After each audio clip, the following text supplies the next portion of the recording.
When you're ready. Okay, so this is a 20 or 25-year-old booth. The gaskets on the door were in pretty bad shape. And we're going to talk about what wore the gaskets out. So that's what's important here. I came in and I changed the gaskets around all these doors. And cleaned the front of the booth up a little bit. You see there's no leakage around the door to speak of a little bit. When the pressure in the booth is too high, the booth will leak out past the gaskets. It doesn't matter how well the doors fit. The pressure in the booth is too high, it'll push overspray out, and you'll see big plumes and streaks where the overspray is coming out the door. And a lot of people tend to think that, well, the doors aren't working right or they're not sealing well because it's leaking. But it has to do with the pressure. So for some reason, when we started putting downdrafts into this country, we got the technology from Europe, and somehow people started to think that positive pressure is what they need to have in the booth. So it's not entirely accurate. What you need to have is air coming into the booth and air being drawn out of the booth. And there's not a piece of dirt that can fit through a little crack and live through the airstream in the booth that won't get sucked down into the filter. So in a downdraft booth, if clean air is coming in through the top of the booth and it's going out by your feet in the exhaust, any particle that's light enough to float, if the airflow is correct, will manage to hit that airflow and be drawn directly into the filter. If the pressure in the booth is too high, it's the worst situation, because if you're trying to push more air into the booth than what's being drawn out, to get that positive pressure, then there has to be turbulence in the booth. Now, if a piece of dirt comes off your clothes or sucked through a crack and it hits turbulent air, now that piece of dirt could end up in your clear. But if the airflow is pretty well balanced, and the higher the airflow through the booth, the better, any piece of dirt that comes free will get drawn into the filter. So you can see the new gaskets, you can see the front of the booth is pretty clean. This is an old booth. It's got a very simple control panel. It's got very little control over adjusting the pressure in the booth. So have a look at the pit in this booth and you'll see the single row pit. So come in a little closer and have a look. It's a single row pit. We've got the entire ceiling of the booth filtered for air to come in, but it's all trying to go out through the single row pit. It works okay. But you can't get real high airflow through this booth with a single row pit. Nowadays, the booths we put in, they're all 3-row pits. Now the air coming in from the ceiling going out through the floor doesn't have to speed up. Right now, the air in this booth has to go much faster out through the floor than it does come in through the ceiling. So now there's a little opportunity for turbulence. We don't want turbulence in the booth. If it was a 3-row pit, the air would be going out the floor filter about the same speed as it's coming in through the top, and we could push the volume of air through the booth much higher with a 3-row pit. So let's have a look at this control panel. Very, very simple control panel. It's mostly just on and off. It's got a bake cycle that we can put it into, and you can see that it's in bake now. We're asking it for 170 degrees, and booth has just started into bake, so it's going to climb pretty slowly.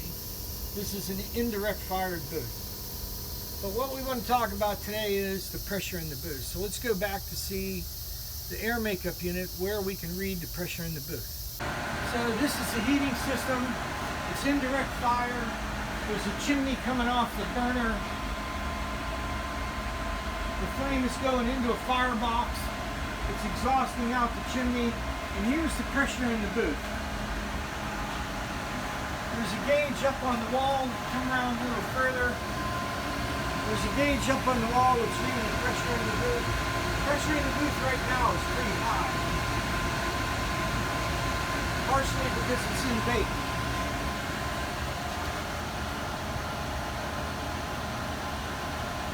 So pressure here is reading about 0.27 inches of water column. So this booth is in the spray cycle now, and you can see the pressure in the booth is about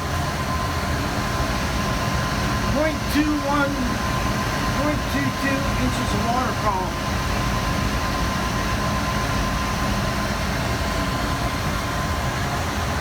And this mechanical unit gives you very little control over being able to control that pressure. So this booth is relying on the pressure in the booth from how it was set up originally 20-25 years ago. Let's go back out front. So without a means to control the pressure in the booth on this air makeup unit, we're relying on the filters being cleaned to keep the pressure in the booth at a reasonable pressure. So you see this filter on the floor, it's a single row pit. Since it's a single row pit, you have to change it very often.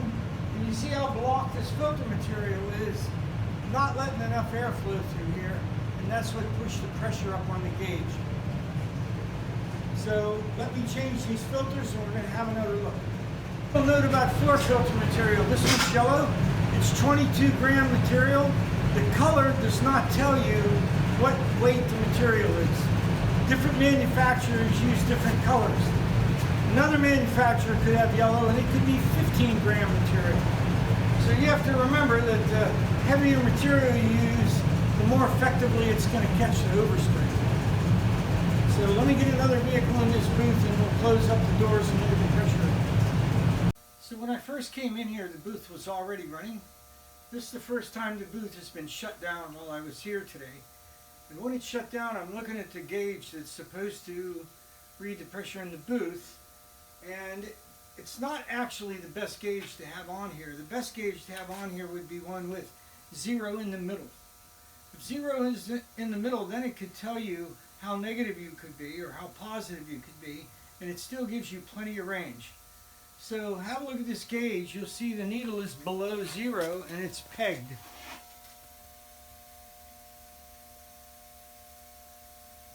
So it would be perfectly fine if this booth was actually running at a negative 0.01 or 0.02 or even 0.05 would still be fine.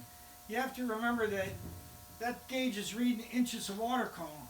So from 0 to full stop is 0.5 inches of water column. So think about this. 1 PSI is 26 inches of water column. 1 PSI. So the range on this thing is 0.5 inches of water column. So it's an extremely small amount of pressure. It's a very fine gauge. So I'm going to reset this gauge with the booth off to read 0.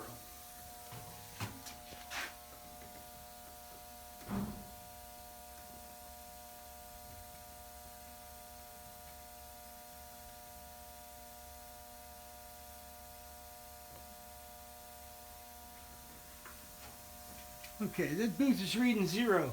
Sometimes what I'll do with this Magnahelic is I'll take a black felt tip marker and I'll put 0 right in the middle and then use the adjusting screw to put that needle on 0. If you do that, then it will tell you left of 0 is negative, to the right of 0 is positive. Let's go and fire this booth up and check the pressure again. Okay, the booth is back on. Reset that Magnahelic to 0 with the booth off. Now the pressure that we're reading is about 0.3 inches of water column. Really higher than it should be with all clean filters in it. So have a look at that gauge, see where it's set. And that now means that with the dirty floor filters that we just changed, the pressure was probably much higher. Unfortunately, the only way to change the pressure in this booth is to try to put different pulleys on the motors. more modern booths, the booths that we're selling now, have a variable frequency drive, often called VFD. And that VFD will let us control the speed of the motor. A much better way to control the pressure in the booth than any kind of a damper system. Let's go back out to the front.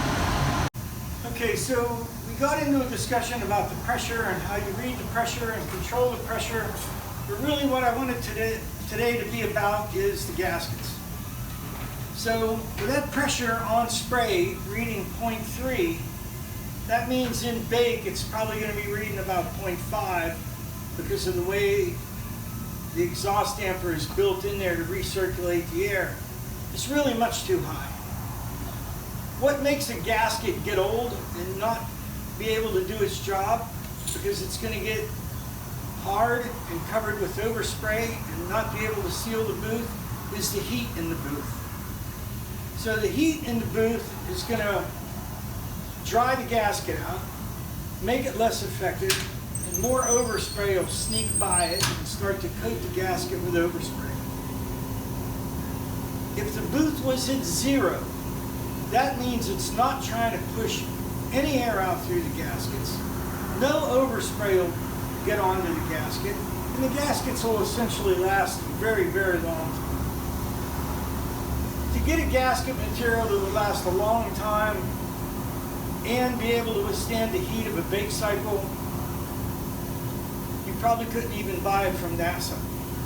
So the simple solution is keep the pressure in the booth at 0. Don't concern yourself with some little piece of dirt being able to suck by the gasket. Let the booth do its job. Let the airflow in there be nice and smooth and even because the pressure is at 0. I'm not trying to push more air into the booth than I'm letting the exhaust fan suck out. The air will be nice and smooth, you'll have less dirt, and the gaskets will last a long time.